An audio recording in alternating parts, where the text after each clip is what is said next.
Hello friend, तो आपके सामने लेकर आ गए हैं टेंजेंशियल मेथड का ये केस नंबर 2 और इसी में हम केस नंबर 3 भी देखेंगे। ठीक है, तो अंत तक जरूर देखना। दो पहले वाले वीडियो में मैंने पहला केस बताया था, टेंजेंशियल मेथड के बारे में बताया था। यहाँ पर मैं बताने वाला हूँ इसका case 2। Both angle R angle of depression, और एक आएगा कि one angle of elevation and other of depression. ये वाला तीसरा केस आपको देखने को मिलेगा। तो पहले तो इसमें देख लेते हैं। ऑलरेडी मैंने कुछ फिगर्स बना दिए हैं। देखिए, ये पी पॉइंट है जहाँ का आर एल गिवन है। ठीक है, ये गिवन होगा यहाँ का, और आपको ये क्यू पॉइंट जो है ना, यहाँ का आर एल पता करना होगा। ठीक है, अब यहाँ पर मैं वैल्यू नाम रख देता हूँ। ये ए नाम है, ये बी नाम है। ठीक है, और यहाँ पर जब हमने यहाँ पर मिलाया तो इसका नाम मैंने क्यू इधर था तो ये क्यू डैश कर दिया। ठीक है, आपको पहले भी मैंने बताया था कि ये दोनों के बीच का डिस्टेंस हमेशा एस ले लेना। ये सेंट्रल हेयर है, दोनों अलग अलग हैं, दोनों अलग अलग साइट है, ध्यान देना।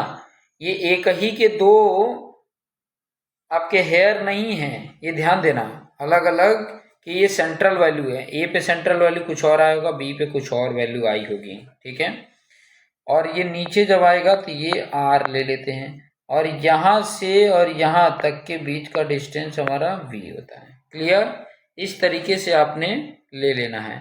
आप यहाँ s से ले लो, या तो आप यहाँ पे b से ले लो, आप कहीं से भी ले सकते हो। ठीक है, v को आप a से बताओ। ठीक है, फॉर्मूले मैं डेरिवेशन करा के बता रहा हूँ, उसी तरीके से आप एग्जाम में भी कर सकते हो। ठीक है, आपके टेक्स्ट बुक में ये बी पॉइंट से v लिया है, मैं ए पॉइंट से ले लेता हूँ, क्या ही फर्क पड़ने वाला है। ठीक है, कोई फर्क नहीं पड़ने वाला है। यहाँ पर हम क्या पॉइंट लेते थे, एम पॉइंट ले रहे थे। ठीक है, इस पॉइंट पे जो मेरी रीडिंग आई होगी वो आया होगा बेंच मार्क। ठीक है, इतना पॉइंट क्लियर हो गया। अब यहाँ पर मैं इसी फिगर में थोड़ा सा ध्यान देंगे कि दो ट्राइंगल आपको दिख रहे हैं। एक ट्राइंगल आपको दिख रहा होगा in triangle M Q dash A दिख रहा है, और दूसरा ट्राइंगल देखोगे in triangle M Q dash B. इन्हीं दो ट्राइंगलों से आपको एक तो टेन का ही फॉर्मूला लगाना है। देखो, इसमें भी आप एंगल अपने हिसाब से मान लो, बड़े वाले को अल्फा 1 और छोटे वाले एंगल को अल्फा 2, ऐसे मान लो। ठीक है, बशर्ते ये जो एंगल आपको रिप्रेजेंट करके जब बताया जाएगा ना, तो निगेटिव एंगल होंगे। क्यों निगेटिव एंगल होंगे? क्योंकि ये एंगल ऑफ डिप्रेशन में है, इसीलिए निगेटिव एंगल होंगे। बट जब आप यहाँ पर रखोगे ना एंगल के फॉर्म में, तो आप पॉजिटिव रखोगे। ठीक है, क्योंकि हम पॉजिटिव लेके इसको सॉल्व कर रहे हैं। तो देखिए, यहाँ पर मैंने इस ट्राइंगल को लिया। कौन सा ये ट्राइंगल है? एम क्यू डैश ए। कौन सा एंगल है? अल्फा 2 है। तो टेन अल्फा 2 जब मैं ले रहा हूं तो मेरी वैल्यू क्या आएगी? अपोजिट तुम्हारा v हो गया। ठीक है, और हॉरिजॉन्टल डिस्टेंस ये d है, यहाँ से लेके और यहाँ तक। ठीक है, ये हॉरिजॉन्टल डिस्टेंस d है। तो यहाँ से v इक्वल टू क्या आ गया? d tan alpha 2। ये इक्वेशन 1 हो गया। क्लियर? इस वाले ट्राइंगल में देखोगे टेन अल्फा 1 में क्या आएगा? इधर भी v प्लस एस आएगा वर्टिकल में, और डिवाइडेड बाय d आ जाएगा। सेम एकदम आप देखोगे तो उसी के जैसा इक्वेशन बना कि नहीं, उसके पहले वाला इक्वेशन जैसा। ठीक है, एकदम सेम उसी तरीके। ये इक्वेशन नंबर 1 इसमें अगर पुट कर देंगे, ठीक है, v की वैल्यू, तो क्या हो जाएगा? d टेन अल्फा, ये अल्फा 1 होगा भाई, ये अल्फा 1 है, d tan alpha 2 plus S equal to d tan alpha 1।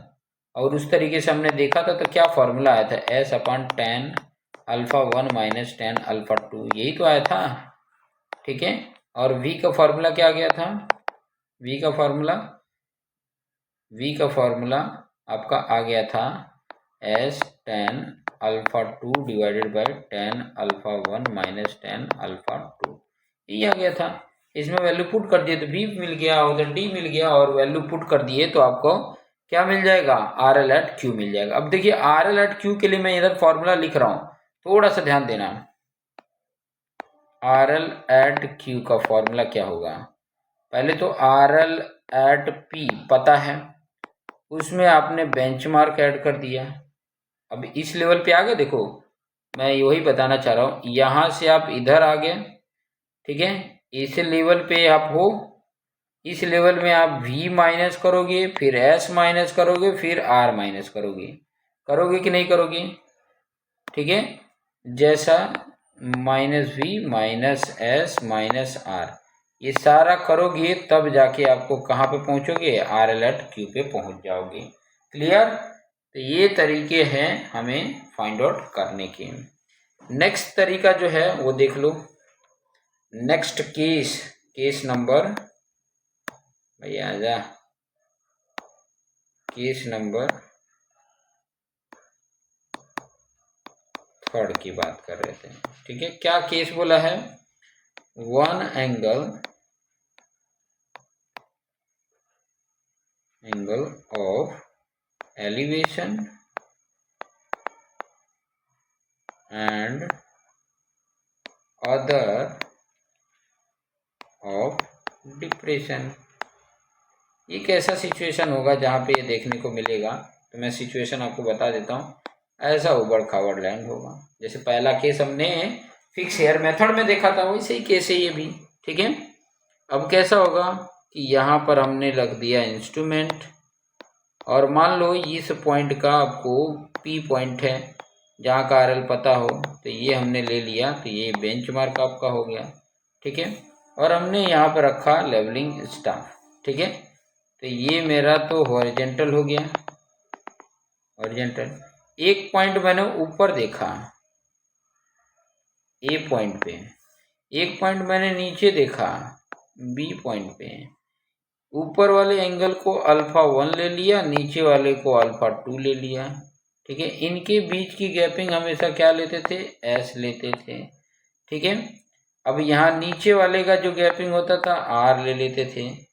और ध्यान दो, किसी एक बीच के डिस्टेंस को सेंटर से, इसको ले लो V, इसको ले लिया V। ठीक है, अब RL@ ये Q पता करना है, इसको Q डैश ले लेते हैं सेंटर वाले का। तो RL@Q पता करना है, कैसे मिलेगा? RL@P प्लस BM ये लेवल है, ये देखो Q डैश तक का लेवल है।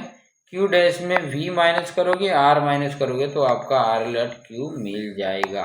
अब मेन वही है, V फाइंड आउट करना। V फाइंड आउट करने के लिए वही ट्राइंगल की फॉर्मूला लगाएंगे। इन ट्राइंगल मैंने ले लिया, ये M ले लिया, तो मैंने MQ डैश A अगर ले रहा हूँ तो tan α1 इक्वल टू क्या हो जाएगा? अब देखो, ये वाला AQ डैश होगा ना, AQ डैश अपन यहाँ से लेके यहाँ तक हॉरिजेंटल डिस्टेंस D है, तो D हो जाएगा। क्लियर? अब AQ डैश की वैल्यू देखो कितना होगा? S माइनस V ही होगा ना, इसमें पूरे S में से V निकाल दिया तो AQ डैश हो जाएगा कि नहीं? तो tan α1 क्या होगा? S माइनस V अपन D। ठीक है, अब इसको मैंने क्या लिख दिया कि S minus V equal to ये D क्या हो जाएगा? S minus V equal to D tan α1, ये इक्वेशन 1 ले लो। नेक्स्ट की बात करेंगे ट्राइंगल। इन ट्राइंगल कौन सा ले लेता हूँ मैं? MQ डैश B ले लेता हूँ, तो उसमें मेरा tan α2 होगा, और देखो वर्टिकल डिस्टेंस कितना है? V है, अपॉन D हो जाएगा। तो यहाँ पे V इक्वल टू क्या हो गया? D tan α2, ये हो गया आपका इक्वेशन 2। अब इक्वेशन 1 और 2 में V की वैल्यू, यहाँ पे 2 की वैल्यू जो है वो 1 में पुट कर दो तुम, तो S minus D tan α2 equal to D tan α1 होगा। अब ये उधर चला गया तो S इक्वल टू क्या होगा?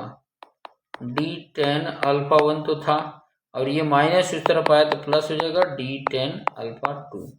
इनमें से D कॉमन कर ले तो tan α1 प्लस tan α2, इसमें एडिशन हो रहा है, तो यहाँ D इक्वल टू क्या हो रहा है? S अपान tan α1 प्लस tan α2, ये हो गया फॉर्मूला। और किसी एक इक्वेशन में इधर पहले दूसरे वाले में पुट कर दो। इक्वेशन 2 में अगर पुट कर दिया जाए तो V की वैल्यू क्या हो जाती है? S tan α2 upon tan α1 minus tan alpha, plus हो जाएगा यहाँ पे α2, ये फॉर्मूला हो गया। और ये फॉर्मूले से हम कैलकुलेशन से आंसर निकालेंगे तो हमारा आंसर आ जाएगा। बात समझ में आ गई? बहुत इजी है, बहुत ज़्यादा हार्ड नहीं है। हम अगर बार बार इसकी प्रैक्टिस करें तो आसानी से आ सकता है। अब हमारे पास रह गया इससे रिलेटेड न्यूमेरिकल करने का, ठीक है। एक दो और पॉइंट है, जैसे कि एडवांटेज क्या है, डिसएडवांटेज क्या है, तो एक बार वो आप देख लेना, ठीक है। और अगर आप गूगल पे सर्च करेंगे तो बहुत सारे इसके एडवांटेज और डिसएडवांटेज देखने को मिल जाएगा, तो आप एक